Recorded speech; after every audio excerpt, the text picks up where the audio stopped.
Millennium Consulting is running a series of podcasts during which we hear about the careers and backgrounds of some of the world's most successful technology leaders. Today, we are talking with Sarah Lipscombe, Head of Data at Holiday Extras and founder of Kent Women in Tech. Hello, Sarah. Thank you for taking the time to join us today. Hi, Sam. It's great to be here. So let's kick off with the first question. You've enjoyed a successful career within the data industry with over 18 years of SLQ and analytical experience. Can you tell us what made you decide to pursue your career in this sector? Yeah, I think with many people, I'm not sure I had a clear plan as such as to where I was going to end up, but I've always enjoyed maths. That was always something that I just sort of enjoyed and was quite good at. So I took a degree in management science with kind of a view that that was going to be a practical subject to get a job in, and was lucky to get my first job at Holiday Extras 19 years ago now as a business information executive, and that's sort of really where it began. So I sort of started out working on spreadsheets and, dabbling with database, and was able to sort of move into an MI, head of MI at Holiday Extras, looking after budgeting, forecasting and all our analytical reporting. And over time, I think I just realised that I sort of had this really strong desire for good quality data. I was always championing to make sure that the data was right in the first place.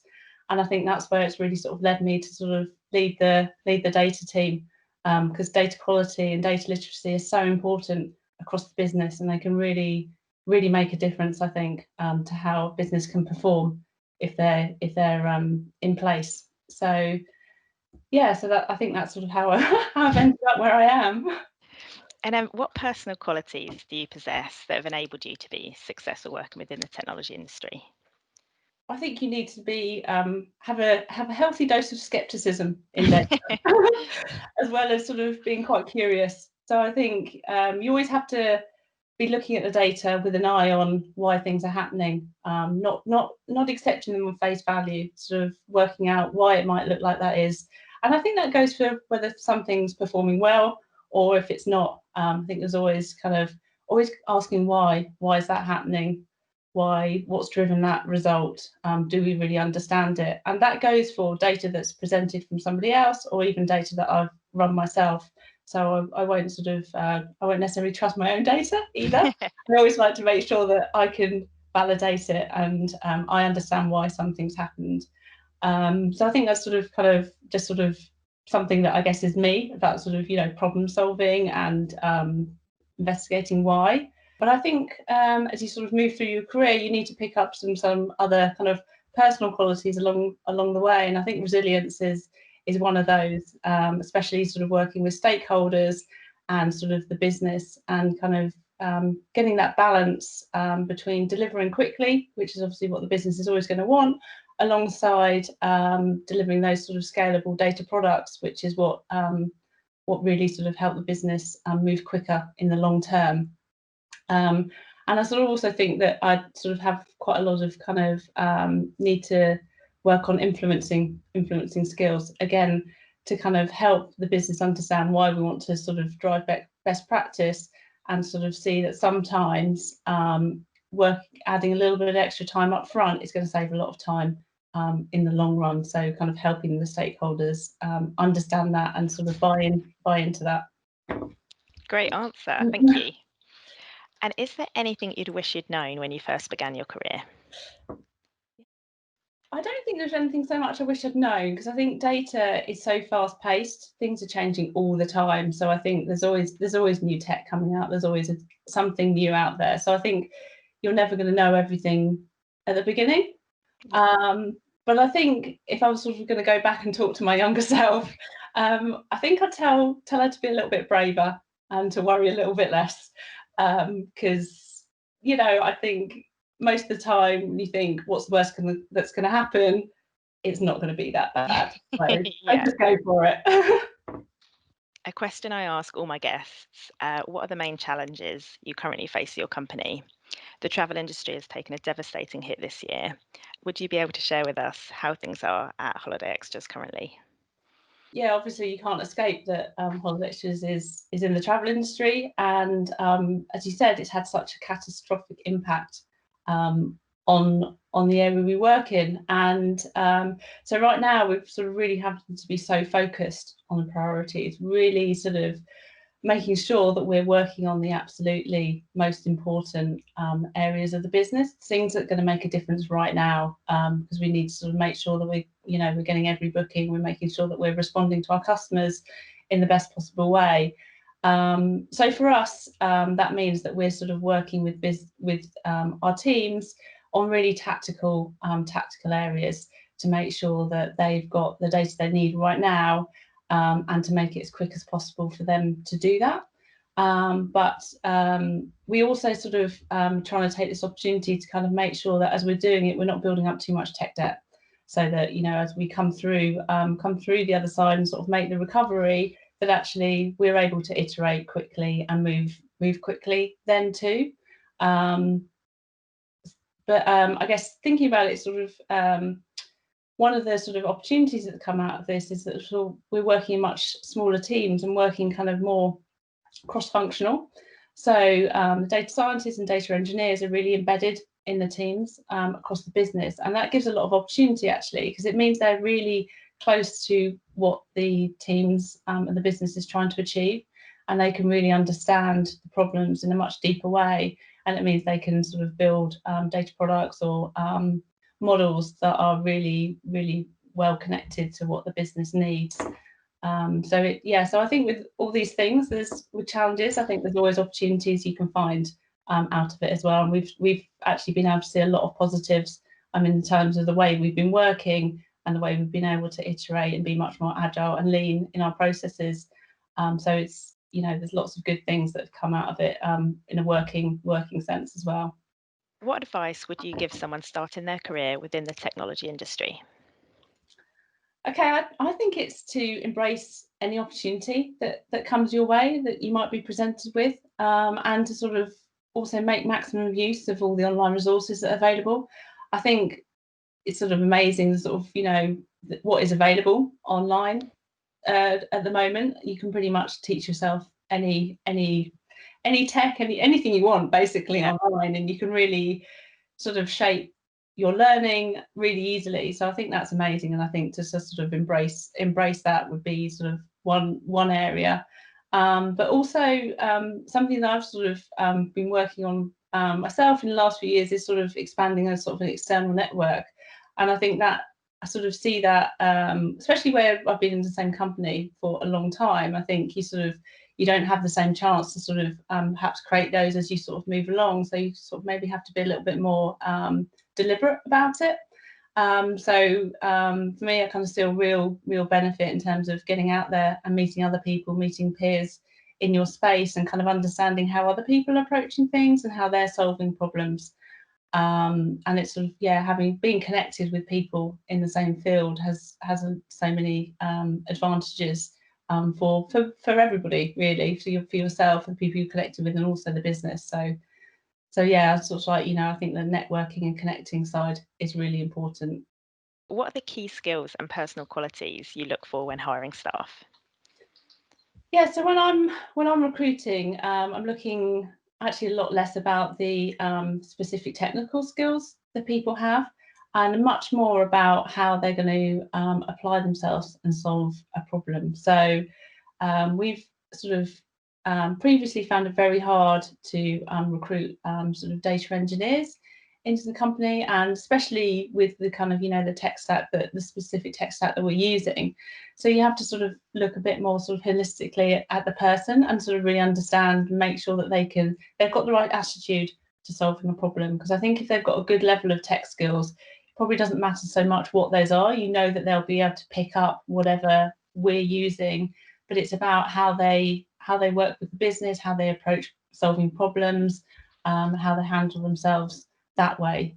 And we had sort of a really good example of this in our team, where we actually took somebody from another part of the business who didn't have any background in data at all, but we sort of took him as kind of like an internal data intern essentially, and we kind of trained him up. But it was all about his ability to kind of willingness to learn, really sort of eager to learn new skills, use the sort of online tools like Data Academy and Data Camp and Code Academy and all that sort of thing that are available. He was really keen to learn, so he was using those tools, and he was also asking the people around him lots of questions. So he had that mindset to learn and to progress and ask the question. So it sort of just shows that you don't necessarily need the specific tech skill to progress. So yeah, it's more for me about the softer skills than the specific tech skills when we're looking to recruit.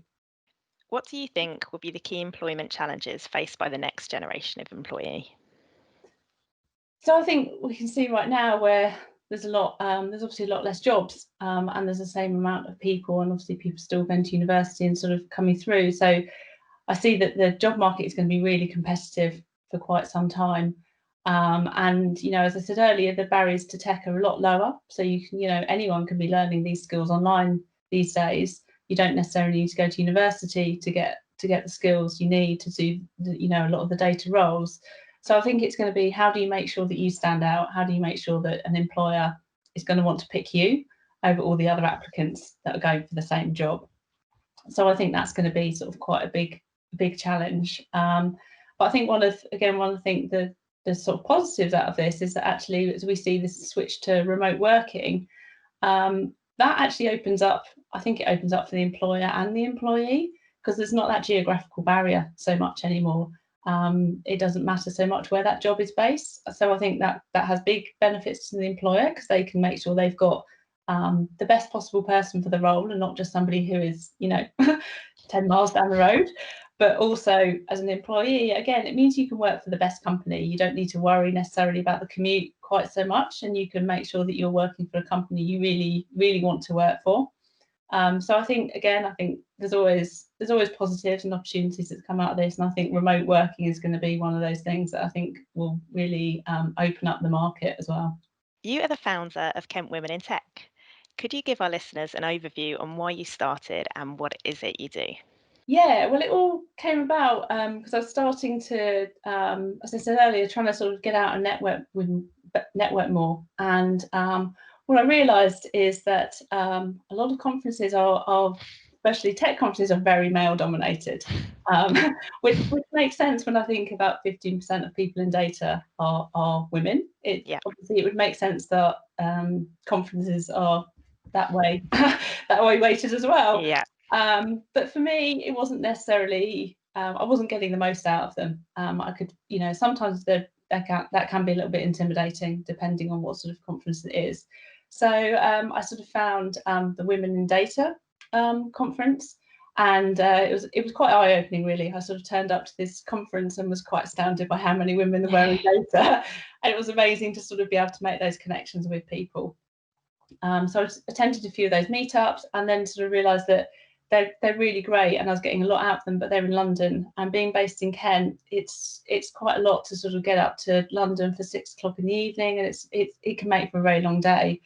And I kind of saw an opportunity for creating something in the local area. There wasn't really anything else around that was something for women to connect in sort of the tech space. So I decided to sort of give it a go, basically, and sort of asked a few of my colleagues what they thought it was a good idea. So we just gave it a go, and I think we've done sort of 6 or 7 meetups now in the last year. So it's great, and it's really the purpose is about connecting women and men. We have a good number of sort of men that sort of come along and support the event as well. But it's about creating a forum for people and women in the local area to connect and sort of share challenges or share approaches on things. And before COVID, we were able to meet in person, which was great. But we've continued doing it online, and we'll pick it up again in person when we can. But it's great that we have men attending as well, because it's really nothing's going to change if it's just led by women. It's got to be men involved in it as well. You are a very busy lady. What are your interests outside of work, and how do you relax? Yeah, I'm probably not that great at relaxing. I'm not very good at sitting down for very long. I'm always thinking about something else I could be doing. But I've got two young children, and obviously I love spending time with them. Whether it's sitting on the sofa and watching a film with them, or getting outdoors, going into the woods, and sort of playing in the woods with them. So we sort of love getting outdoors and sort of being with my children. But outside of that, I also like long distance walking. So my friends and I sort of started doing the moonwalk, which is an overnight marathon. And then we moved on to doing a 100k walk along the Jurassic coastline. Wow. And yeah, it's amazing. And I just love it because it means you're getting out, you're seeing the countryside in a completely different way, because when you're covering those long distances, you're really seeing it evolving and changing. And because it's much slower when you're walking, you can really appreciate it. So I just love that sense of being outdoors and in the open, but also being with like good friends to have sort of good conversations with as well. To finish up our last question today, we've touched on the subject of COVID-19, but what do you think will be its impact on the global economy during the upcoming years? Wow, this is a killer question, isn't It it? is, isn't it? I mean, really, we're only at the beginning, aren't we, of the impact? And you can already see that there's so many businesses that are struggling. Obviously, travel is one of those industries that is massively impacted. But I think you can always see the other areas that are flourishing as well. There's lots of areas that are benefiting from this situation as well. And you can see that in the sort of the online shopping, how our buying habits have obviously massively shifted towards online shopping, not just for food, but for everything. And you can sort of notice that in the high street. So you can really get this sense that the high street is going to really change over the next few years. There's going to be a lot more empty shops, even more than there were before, where and people are just not going to go to the high street as much as they did, because there's just that sense that actually you don't need to so much. And where we're all trying to sort of keep safe, you sort of want to minimize your sort of exposure as much as possible, don't you? So that is going to have a big impact. And I think the other one that you can sort of see, which is kind of linked, is the remote working. So whilst I think there's loads of positives sort of on an individual basis for remote working, you can just sort of already get a sense of the impact that's going to have on things like train stations, and for the places where the commuters were going to, because all those the sandwich shops and all the shops that were centered around commuters are just gonna struggle. So I think it's gonna take quite a while to recover. You can see that in travel, that obviously people are desperate to go away. We know that people want to go away, but obviously they can't. There's so many restrictions right now. So it's just about being able to, I think, get the industry back up. We're allowed to fly again, and I know people will start flying as soon as they possibly can. But it definitely feels like this is a long haul recovery. It's not it feels like we've got to sort of get worse before we can get better again, unfortunately. That was a great answer to the killer question. Thank you. And that's all we've got time for today. So thank you very much for joining me. Thank you so much for asking me. It's been great.